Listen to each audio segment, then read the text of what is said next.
When my stepson suddenly begged me, "Don't marry my father," the words froze me in place.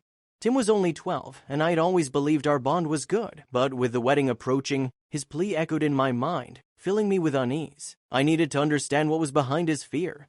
Hoping a calm moment would help, I suggested a walk in the park. Jeff agreed immediately, while Tim only shrugged, keeping his eyes lowered. As we walked along the riverbank, he stayed silent, ignoring the ducks he usually imitated with laughter. Every attempt at conversation dissolved into quiet tension, and Jeff and I exchanged worried glances. I tried cheering him up with his favorite ice cream, but he refused it. Jeff then suggested the arcade, but even the flashing lights and noise couldn't lift Tim's mood. He showed no interest in anything, and after a short while, he quietly asked, "Can we go home?" His discomfort was unmistakable. Back home, I suggested playing his favorite video game. Jeff joined us but soon stepped away to answer a call, leaving me alone with Tim. He handled the remote weakly, barely pressing the buttons as if the game no longer meant anything to him. I watched Tim's distant expression and tried again. "Is there something on your mind?" He only shrugged, avoiding my eyes.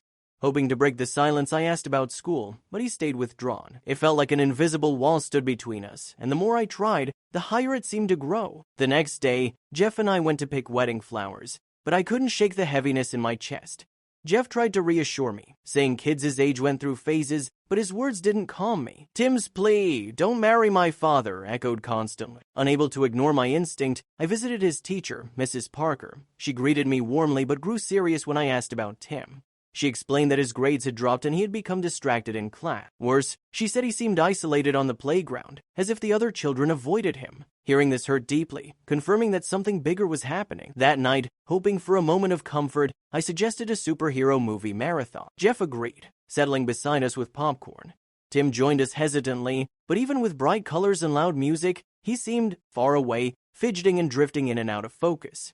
Halfway through the movie, Jeff dozed off, giving me a quiet moment to observe Tim. He sat almost motionless, his eyes shifting between the screen and his hand. Then he picked up his sketchbook, letting his pencil glide slowly across the page. I couldn't see what he was drawing, but I sensed it mattered. A thought settled in my mind. I needed to look through that notebook later. Maybe it held the answers he couldn't express aloud. The following day, I met my best friend Sarah for lunch. I told her everything: Tim's sudden plea, his silence at home, his troubles at school. She listened closely, then gently suggested that I speak to Tim alone, reminding me that children open up when they feel truly heard. Her words stayed with me. That evening, I went to Tim's room. He lay on his bed with headphones on, lost in music. I sat beside him, speaking softly, telling him he could trust me whenever he was ready.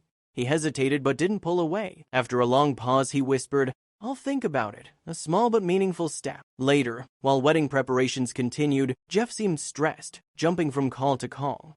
Despite the excitement around us, my thoughts stayed fixed on Tim's struggle. Even while visiting the wedding venue, a sense of unease followed me. Tim's words kept replaying in my mind, filling every quiet moment. That night, when the house finally settled into silence, I decided to look for answers. I felt guilty, but I couldn't ignore the feeling that something was terribly wrong. I waited until both Jeff and Tim were asleep, then quietly walked to Tim's room. The door opened without a sound, moonlight spilling across the floor.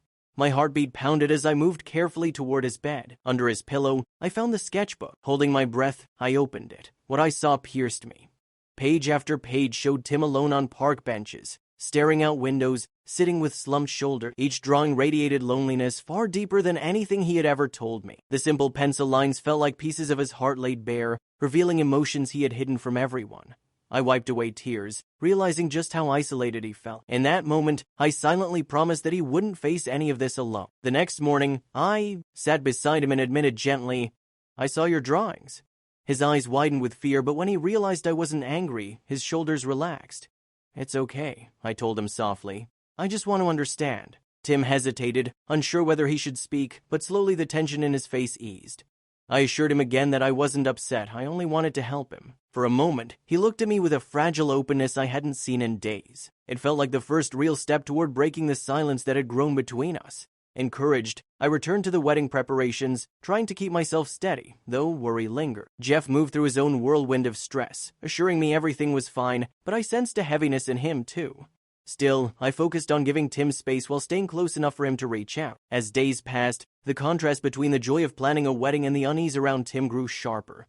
I couldn't forget his plea or the sadness in his drawings. Even while sitting beside Jeff, reviewing lists and details, my mind circled back to Tim's whispered world of loneliness. Despite all the noise of plans, flowers, and arrangements, one truth remained clear. Something was deeply troubling him, and I had to uncover what it was. His drawings had opened a door, and I knew I would keep walking through it until I understood everything he was afraid to say.